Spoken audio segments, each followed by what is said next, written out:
بسم اللہ الرحمن الرحیم۔ السلام علیکم۔ حضرت خباب بھی انہی مبارک ہستیوں میں ہیں جنہوں نے امتحان کے لیے اپنے آپ کو پیش کیا تھا اور اللہ کے راستے میں سخت سے سخت تکلیفیں برداشت کی۔ شروع ہی میں 5-6 آدمیوں کے بعد مسلمان ہو گئے، اس لیے بہت زمانہ تک تکلیفیں اٹھاتے رہے۔ لوہے کی زرہ پہنا کر ان کو دھوپ میں ڈال دیا جاتا، جس سے گرمی اور پسینے کی وجہ سے ان کے جسم پر نشان پڑ گئے۔ اکثر اوقات بالکل سیدھا گرم ریت پر لٹایا جاتا، جس کی وجہ سے کمر کا گوشت تک گل کر گر گیا تھا۔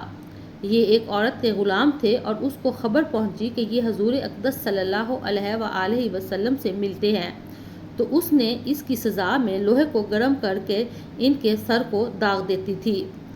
حضرت عمر نے ایک مرتبہ عرصے کے بعد اپنے زمانہ خلافت میں حضرت خباب سے ان تکلیف کی تفصیل پوچھی جو ان کو پہنچائی گئی تھی۔ انہوں نے عرض کی کہ آپ میری کمر دیکھیں۔ حضرت عمر نے دیکھ کر فرمایا کہ ایسی کمر اور ایسی تکلیف تو کسی کی دیکھی ہی نہیں۔ انہوں نے عرض کیا کہ مجھے آگ کے انگاروں پر ڈال کر گھسیٹا گیا اور میرے جسم کی چربی پگھلائی گئی۔ وہ ایک آگ بھی ان حالات کے باوجود اسلام کو ترقی ہوئی اور فتوحات ہوئی۔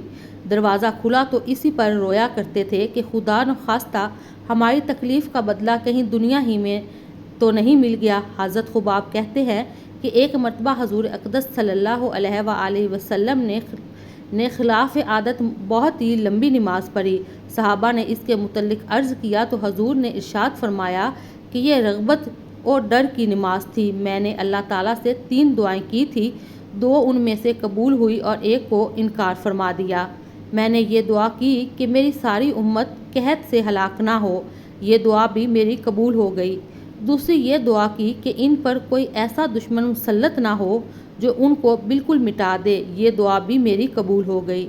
تیسری یہ دعا کی کہ ان میں آپس میں لڑائی جھگڑے نہ ہوں، اور یہ بات منظور نہیں ہوئی۔ حضرت خباب کا انتقال 37 سال کی عمر میں ہوا اور کوفہ میں سب سے پہلے صحابی یہی دفن ہوئے۔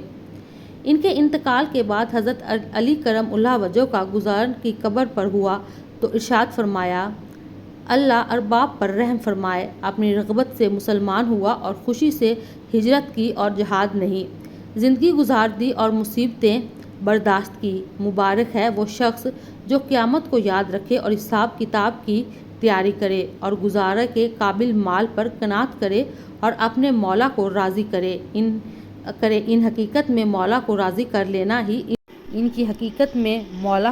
کر لینا ان لوگوں کا حصہ تھا کہ ان کی زندگی کا ہر کام مولا ہی کی رضا سے ہو۔